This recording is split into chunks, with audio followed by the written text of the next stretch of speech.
Hello, Admiral Fighters. If you're an Admiral fan, good for you. If you're a nerd fighter, good for you. We're both. You know that. Otherwise, you wouldn't be seeing this. I'm Jared.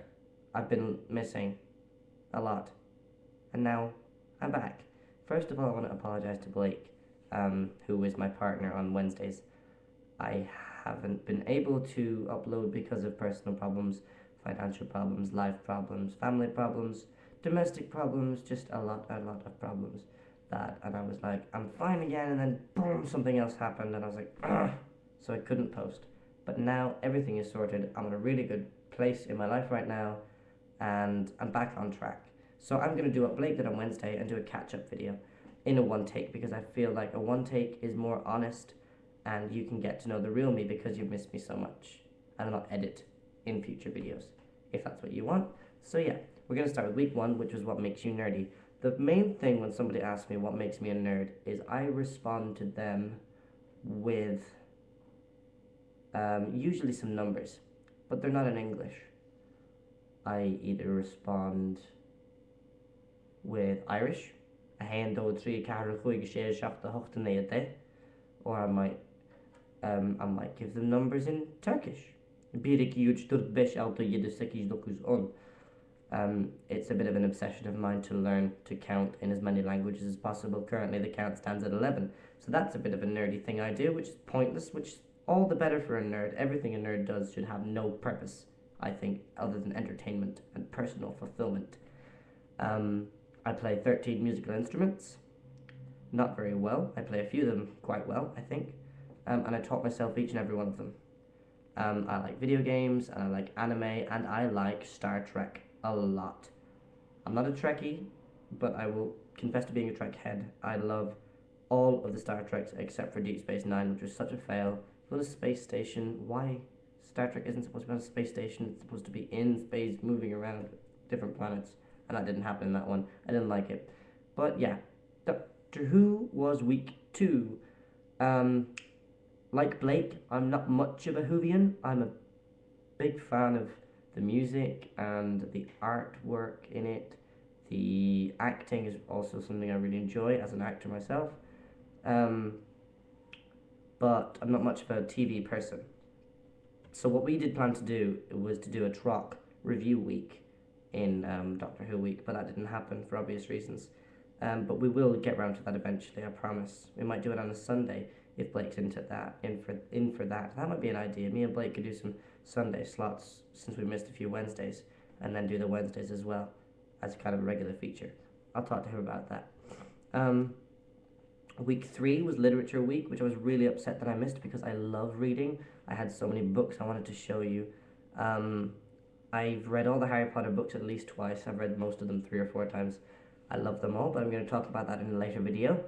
I also really like the Shannara series by a guy called Terry Brooks. They were written quite some time ago, and recently they have had a lot of sequels written by Brooks. I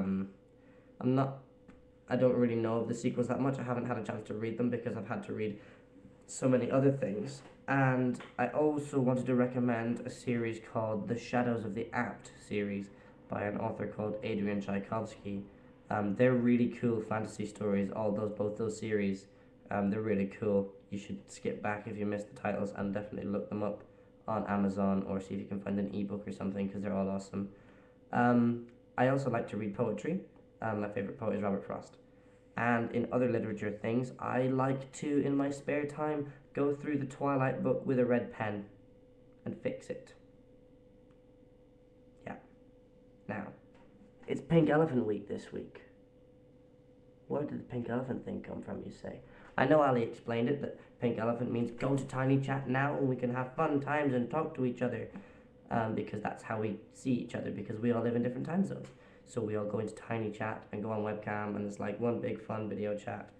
So pink elephant means go there. But the pink elephant thing started one day when one of our Admiral Fighter friends, Steph, she goes by PK on the interwebs,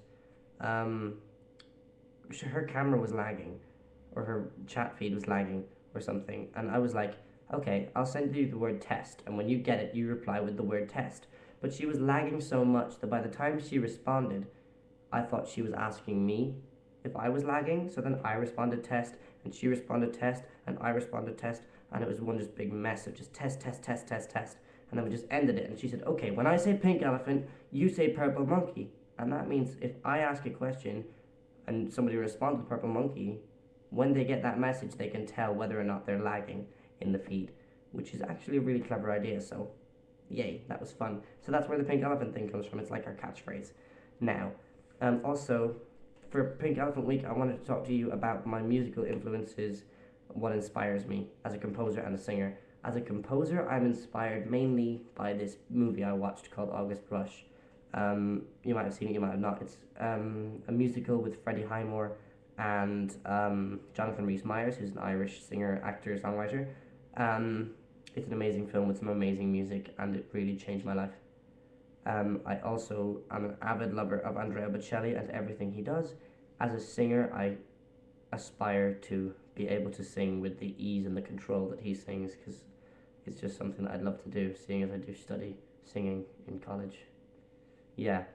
And also, I wanted to tell you that there is an upcoming Admiral Fighter collaboration video project in which all of us will be giving something to all of you in one video that's very Admiral related. We'll just say that. Hopefully, I have to work on that, but hopefully that'll be done sometime in early March. Hopefully, fingers crossed. No guarantees, but we'll get it done as soon as we can.